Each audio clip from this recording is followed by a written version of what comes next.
ಸಮಾಜ ಹಾಳಾಗ್ತಾ ಇದೆ.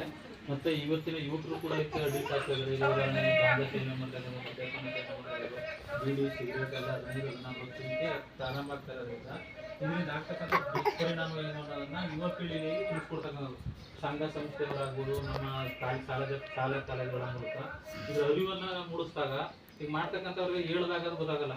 ಅದನ್ನ ತೋರಿಸಿದಾಗ ಈಗ ಉದಾಹರಣೆ ಲಿವರ್ ಡ್ಯಾಮೇಜ್ ಆಗ್ತಾ ಇರೋದು, ಕ್ಯಾನ್ಸರ್ ಬರ್ತಕ್ಕಂಥ ಕಾರಣಗಳಾಗ್ತದೆ. ತಂಬಾಕು ಸೇವನೆ ಆಗುತ್ತೆ, ಕ್ಯಾನ್ಸರ್ ಆಗುತ್ತೆ, ಬ್ಲಡ್ ಕ್ಯಾನ್ಸರ್ ಆಗುತ್ತೆ. ಇದಕ್ಕಿದ್ದಂಗೆ ವ್ಯಕ್ತಿ ಸಣ್ಣ ಆಗ್ತಾ ಇರ್ತಾನೆ. ಸಣ್ಣ ಆದ್ಮೇಲೆ ಅವ್ನು ಏನ್ ಕಾರಣ ಅಂತ ಗೊತ್ತಾಗಿಲ್ಲ, ಅವ್ನು ಹೇಳಿದ್ರೆ ಅವನಿಗೆ ಭಯ ಪಡ್ತಾನೆ.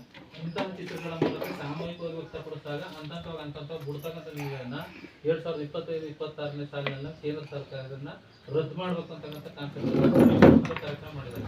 ಅದರಲ್ಲಿ ನೀವು ಡ್ರಾಯಿಂಗ್ ಮತ್ತು ರಂಗೋಲಿ ಮೂಲಕ ಚಿತ್ರಗಳನ್ನ ಬಿಡಿಸಬೇಕು. ಇದು ರಂಗೋಲಿ ಮಾಮೂಲಿ ರಂಗೋಲಿ ಅಲ್ಲ, ಈಗ ಹೇಳಿದ್ನಲ್ಲ ಅದಕ್ಕೆ ಸಂಬಂಧಪಟ್ಟಂತ ಚೆನ್ನಾಗಿರೋ ಮನುಷ್ಯ ಇರ್ತಾನೆ, ಅದನ್ನ ವೀಕ್ ಆಗಿರೋ ಇನ್ನೊಂದು ವೀಕ್ ಆಗಿರೋ ಚಿತ್ರ,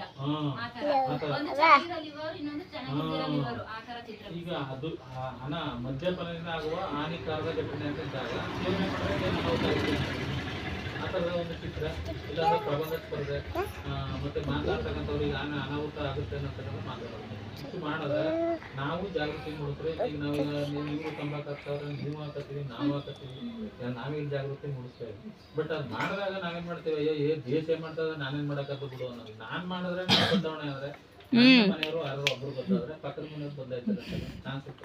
ಈ ಸರ್ಕಾರನೇ ಮಾಡ್ತಾ ಇದೆ, ನಾವೇನ್ ಮಾಡುವಂತ ಉದಾಹರಣೆ ಉತ್ತರ ಕೊಟ್ಟಾಗ ನಮ್ಮ ಬದಲಾವಣೆಗಳು ನಾವು ಕಾರಣ ಏನ್ ಮಾಡ್ಬೋದು ಅಂತ ಪತ್ತೆ ಹಚ್ಚತಕ್ಕಂಥದ್ದು. ಸರ್ ನಾವ್ ಎಷ್ಟೇ ಅರಿವು ಮಾಡಿದ್ರು ಜನಕ್ಕೆ ಸರ್ಕಾರನೇ ಇದನ್ನ ನಿಷೇಧ ನಾನೇ ಹಂಗೆ ಅರಿವು ಮೂಡಿಸ್ತೀವಿ. ಅಲ್ಲ, ಇದ್ರಲ್ಲೇ ಸರ್ಕಾರಕ್ಕೆ ಇರೋದು ಪ್ರಾಫಿಟ್. ಸರ್ಕಾರ